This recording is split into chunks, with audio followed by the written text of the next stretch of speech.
আসসালামু আলাইকুম, আমি শহীদুল ইসলাম। আপনারা আমাকে দেখতেছেন ফেসবুকে। আমি বর্তমানে আছি গলপাড়া পূব সংসদ অন্তর্গত ফরেস্ট গেটের ওসরে এবং দোপতলার ভিতরে থাকা জমের বাজারে। এই জমের বাজারে 15 আগস্টের আগে ডিসি অফিসে ওয়ার্নিং দিয়ে গেছিলো জায়গা আনি খালি করা লাগে, বিশেষ করে বাজার। আপনারা ইতিমধ্যে আমার একটা ব্লগ বা মিনি ব্লগ দেখছেন। তো আজকে এই বাজারে সকাল মর্নিংয়ের থেকে পুলিশের বুলডোজার স্টার্ট হয়েছে। বুলডোজার দিয়ে সব কিছু ভেঙে তছনছ করে দিতেছে বাজারের দোকানপাতি। এই যে এই জায়গায় আজকে সকাল থেকে মর্নিংয়ে 9টার থেকে উচ্চ তুলে দিয়েছে, বাড়ি ঘর দোকানপাতি সব শেষ করছে। এই যে দোকানপাতি দেখতেছেন, এটা বাড়ি আসলো, একদম বাড়ি ঘর প্রায় এই জায়গায়। এই জায়গাটার নাম হচ্ছে জমের বাজার, একদম বাড়ি ঘর দেন তছনছ করে দিয়েছে সেকেন্ডের ভিতরে।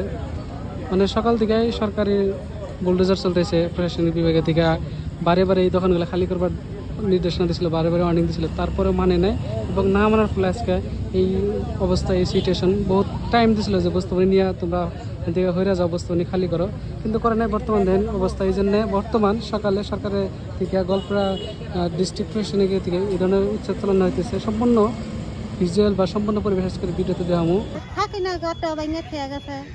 দোকান আসলো না আপনার ঘরে? দোকান না চাল না তো, বাড়ি বাড়ি কোনো নোটিশ পান নাই আপনারা? নুরিশ টুরিশ তো দেওয়া জানাই। একদিন খালি মুখে কয়ে গেল যে দোকান টোকান খালি করেন, খালি এখানে কয়ে গেল, আর কিচ্ছু নাই? আর কিছু করে আচ্ছা, সকালে কি আইসারে ডাইরেক্ট ভাঙা ধরছে?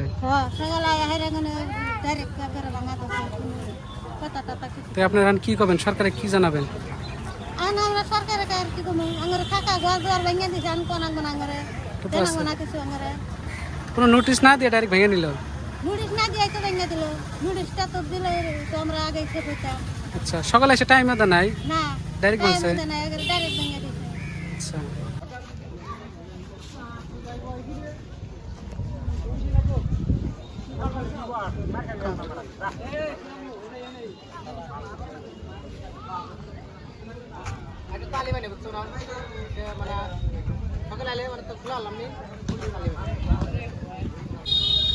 এই জায়গাগুলো যে আপনারা দেখতেছেন, এই জায়গা সম্পূর্ণভাবে দোকান ছিল, দোকানের সাথে বাড়িঘর, বাড়িঘরের সাথে দোকান করে খাই মানুষগুলা।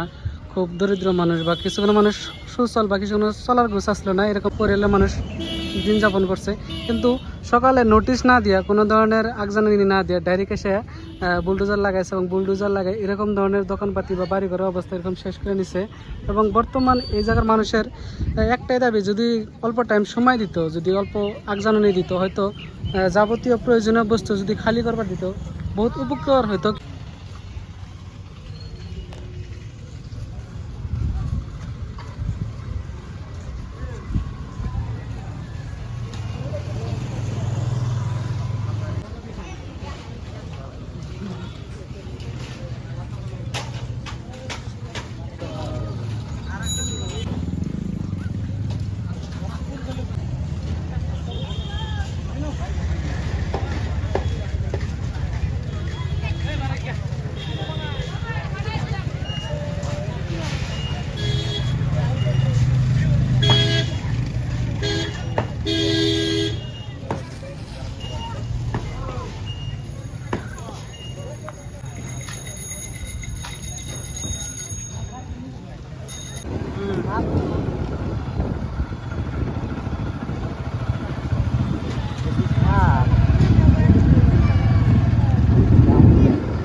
বলা